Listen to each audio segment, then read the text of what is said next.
예, 얼마 전에 검사장을 지낸 원로 법조인 한 분께서 저에게 전화를 걸어 오셨습니다. 그런데 이번 특검을 정치 특검이다 이렇게 목소리를 높이셨습니다. 지금은 특검 연장 논의가 나온 것으로 알고 있습니다만은 무소불위의 권력을 휘두르는 특검에 대한 중대한 조치가 필요한 시점이다. 저는 이렇게 생각합니다. 그러면 특검에 어떤 논란과 문제가 있는지 제가 한 가지씩 말씀을 드려보겠습니다. 우선 인권 침해 문제입니다. 특검 수사 착수 직후 대기업들에게 다짜고짜 특검 측에서 무엇이든지 몇 개씩 스스로 불어라, 불지 않으면 가만두지 않겠다며 겁박했다는 얘기가 있습니다. 한 재벌 측에게는 대통령과의 대화 내용을 자백하면 불구속 수사를 해주겠다고 제안해놓고 막상 구속영장을 신청했다고 합니다. 한 피의자는 삼족을 멸하겠다는 협박을 받았다고 공개적으로 주장했지만 특검은 이를 부인하는 데 그쳤습니다. 또한 특검에서와 헌재에서의 피의자들의 진술이 계속 상반되고 나오는 것에 대해서는 일각에서 특검의 강압적인 조사 논란이 있습니다. 오늘 언론을 보면 문영표 전 보건복지부 장관이 헌재에서 삼성 합병과 관련해서 청와대로부터 지시받은 적이 없다고 부인한 것으로 나왔습니다. 이게 사실로 밝혀지면 삼성 합병 관련 뇌물죄의 근거가 상당히 깨지는 건 아니겠습니까? 권한대행께서는 어떻게 생각하십니까? 예, 지금 특검이 수사하고 있는 부분에 관해서 제가 말씀드리는 것은 적절치 않다고 생각합니다.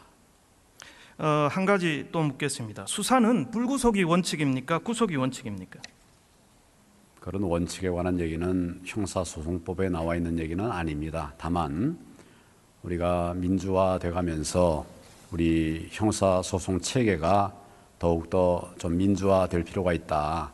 이런 차원에서 불구속 수사를 원칙으로 지향하고 있습니다.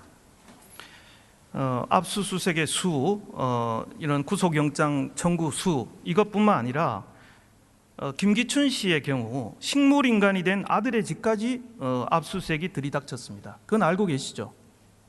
예, 뭐 그런. 예, 이것은 어떤 그 수사의 본질적인 것보다 표적 수사, 별건 수사를 하겠다는 의지로밖에 보이지 않습니다.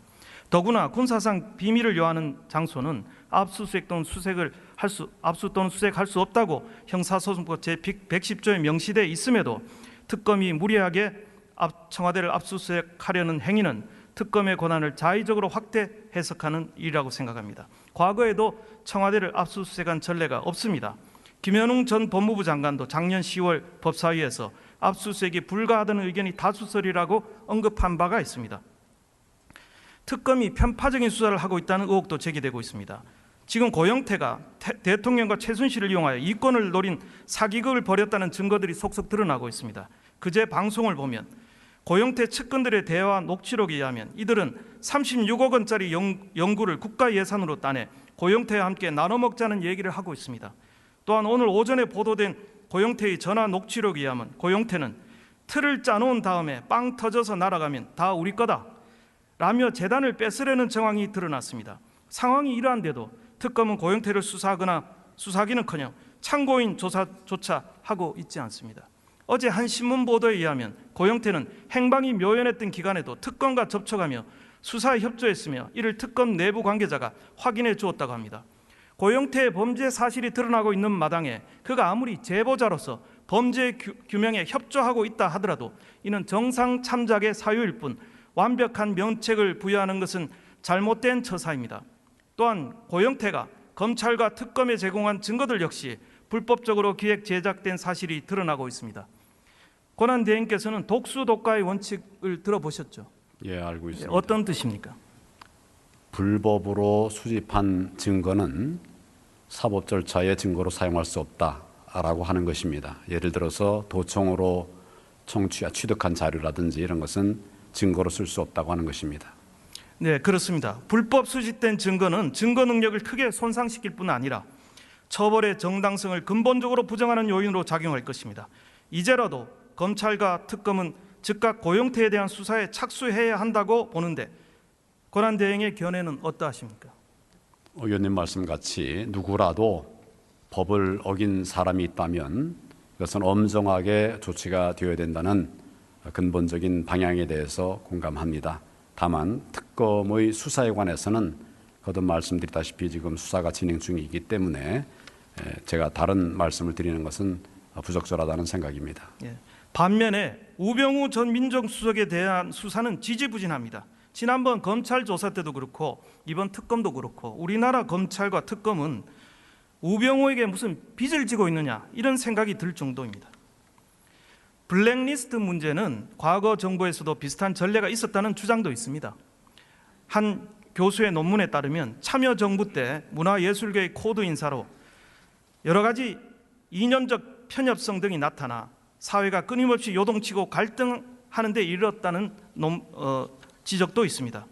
코드 인사의 인물들이 속한 단체들에 대한 지원이 커지면서 특정 장르의 지원이 편중되고 일부 위원들이 기금을 독식하는 사례도 발생했습니다. 이러한 편중 지원이 과거 큰 논란이 되었지만 수사에까지 이런 적은 없었습니다. 특검은 대통령 탄핵을 겨냥해 수사 범위를 자의적으로 확대하기보다 최순실 게이트 본연의 수사에 집중해야 한다고 생각합니다. 무엇보다 심각한 것은 특검의 언론 플레이가 도를 넘고 있다는 것입니다. 대행께 하나만 여쭤보겠습니다. 보통의 사건에서 검찰이 수사할 때 수사 과정을 공개하는 게 원칙입니까? 아니면 비공개가 원칙입니까? 수사 과정 중에 절차, 진행 상황에 대해서는 이야기할 수 있습니다만은 그 내용에 대해서는 공개하게 되면 법률적으로 문제가 될 수 있습니다. 예. 다만 이번에 특검법에 일부 언론 브리핑을 예외적으로 허용했습니다. 그것은 이번 사건이 국민적 관심사가 매우 크기 때문입니다. 그러나 일부에도 불구하고 피의 사실은 공개할 수 없도록 이번 특검법은 여전히 제한을 하고 있습니다. 특검법 12조에는 피의 사실 이외의 수사 과정에 대해 언론 브리핑을 실시할 수 있다고 명시하여 피의 사실은 공개할 수 없도록 여전히 명시를 하고 있습니다. 또 동법 21조에는 이를 위반했을 때 처벌하는 규정도 나와 있습니다.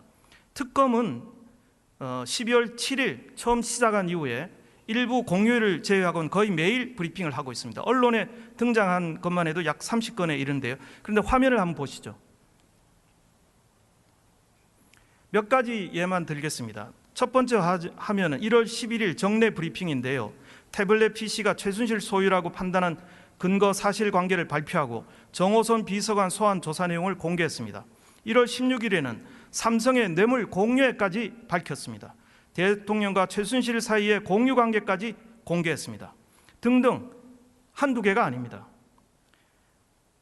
이처럼 피의 사실에 해당되는 내용들이 특검의 언론 브리핑에 등장하고 있습니다. 명백한 피의 사실 공표라고 생각합니다. 권한 대행은 법무부와 인권위를 통해 특검이 법을 어기고 있는 부분이 있는지 면밀히 조사 확인해야 됩니다. 필요하다면 중립적이고 공정한 민간기구를 구성, 특검의 불법 수사, 인권 침해 사례를 조사할 것을 제안합니다. 대행께서는 어떻게 생각하십니까? 의원님께서 조금 아까 말씀하신 것처럼 특검법에는 수사 경과를 국민들에게 알릴 수 있도록 하는 그런 특별 규정이 있습니다. 그러나 그 말 그대로, 규정 그대로 수사 경과를 알리는 것이지 피의 사실에 해당하는 수사 내용을 알리도록은 안 돼 있습니다. 그래서 기본적으로 피의 사실 공표라고 하는 그런 것은 공표하지 않아야 되는 것으로 돼 있고 또 그것을 또 수사기관들이 지켜야 됩니다. 지금 이 부분에 관해서 구체적으로 어떤 사안이 그 부분에 해당하는지 여부에 대해서는 뭐 따로 판단해 봐야 될 것이고 지금은 의원님 말씀하신 그런 우려들에 관해서 한번 살펴보도록 하겠습니다.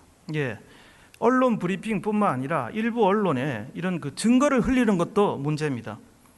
최근에 김영재 원장의 부인 박채윤 씨와 안종범 전 수석의 통화 내용을 대행께서는 들어보셨습니까? 방송을 통해서 보도된 것을 들었습니다. 특검에 증거로 제출된 것으로 알려진 통화 내용이 어떻게 특정 방송에 공개될 수 있는지 도무지 저는 이해가 되지 않습니다.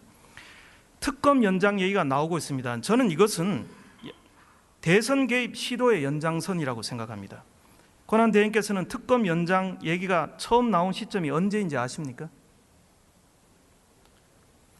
아마 특검팀에서는 최근에 나온 것으로 알고 있고 주변에서는 상당한 기간 전부터 그런 얘기가 나온 것으로 알고 있습니다. 정치권에서 1월 25일부터 이 얘기가 시작이 됐습니다. 특검의 수사 기한보다 한 달 이상 남은 시점부터 황교안 권한대행이 거부한다면 법을 개정해서도 연장해야 된다고 압박했습니다. 특검이 헌재 판결은 빨리 끝내라고 하면서 대선을 앞두고 특검 기한을 연장하는 것은 정략적인 의도가 있는 것입니다. 특검 연장은 탄핵 인용의 경우 예견되는 대통령 선거에 영향력을 행사하려는 의도라고밖에 보이지 않습니다. 지금까지 특검의 행태를 봤을 때 특검은 법 5조의 정치적 중립성을 어기고 제12조를 위반해 피의 사실을 공표하고 있습니다. 권한대행께서는 지금 특검 연장을 논의할 때가 아니라 법 15조에 따라서 특검을 해임해야 된다는 의견도 나오는데 어떻게 생각하십니까?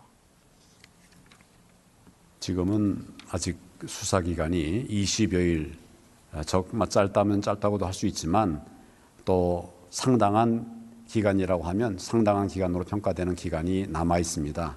지금 시점에서 특검 수사 기간 연장을 논의하는 것은 적절치 않고 어느 수사기관이든 국민들의 인권을 침해할 수 있는 우려가 있는 것이 수사이기 때문에 법을 지키고 또 인권을 보호하면서 수사를 하는 것은 필요하다는 원칙적인 말씀을 드립니다. 다음으로 헌재의 탄핵 재판에 대해서 질문하겠습니다. 지금 헌재는 탄핵 재판을 서두르고 있습니다. 헌법재판관의 임기와 정족수를 사유로 탄핵 심판 선고 기일을 미리 정하는 것 같은 오해를 야기시키고 있습니다.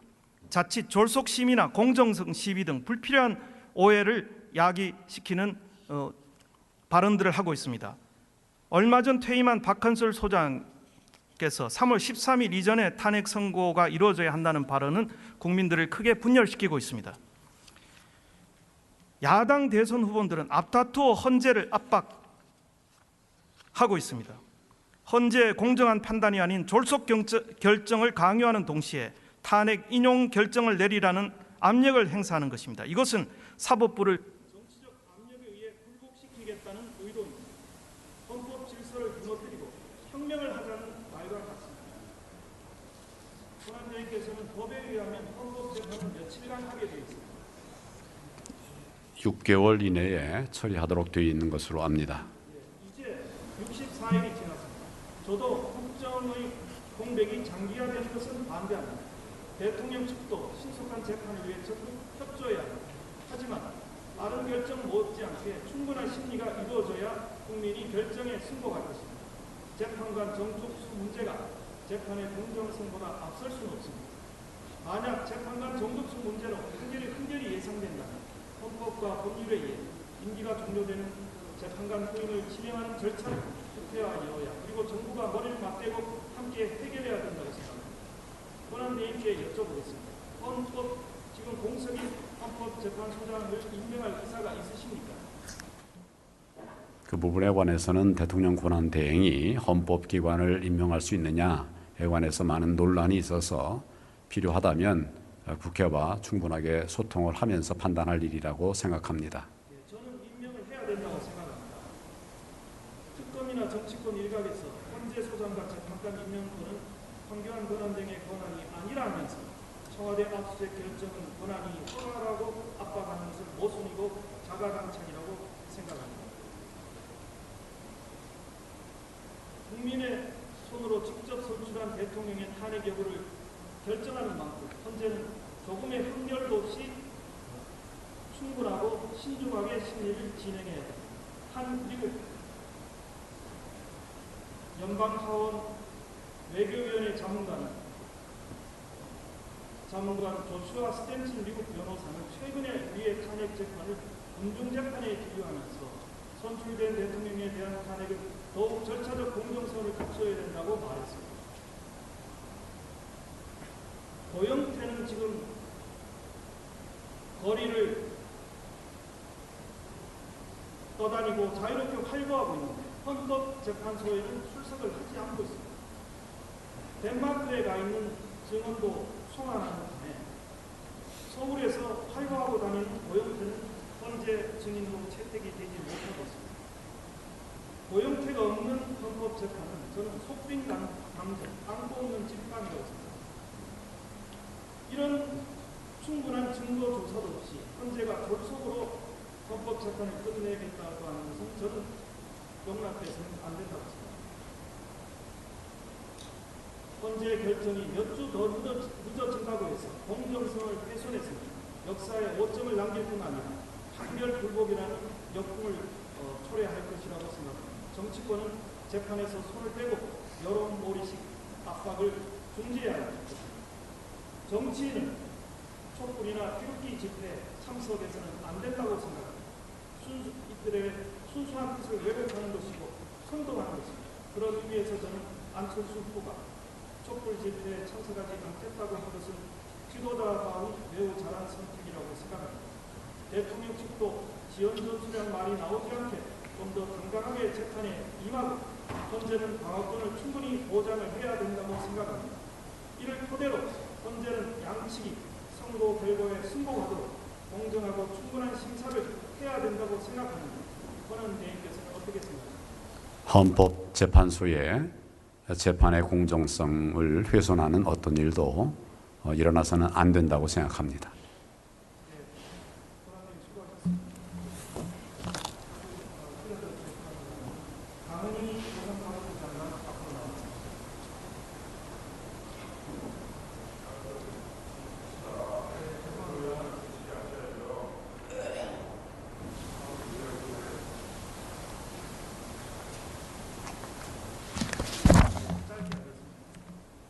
요즘 여성 혐오 사건들이 많이 일어나고 있는 거 아시죠?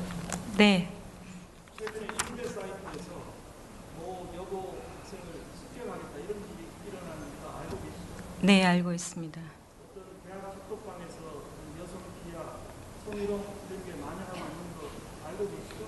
네, 여성 대통령에 대한 여성 혐오 그림 전시회 사건도 알고 계시죠? 네, 알고 있습니다. 왜 이런 일들이 벌어지고 있습니까? 장관께서 제대로 대책을 못 세우고 계십니다. 지금 여성가족부에서는 작년 강남역 사건 이후부터 사회관계 장관회의, 법관계 장관회의에서 여러 가지 대책들을 수립하고 지속적으로 건설을 하기 위해서 노력해 왔습니다.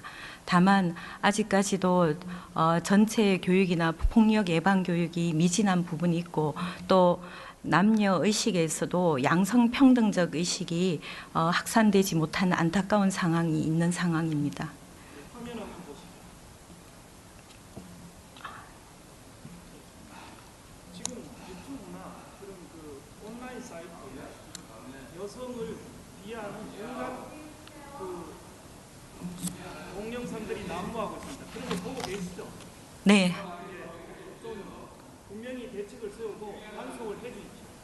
네, 잘 알겠습니다. 예, 감사합니다.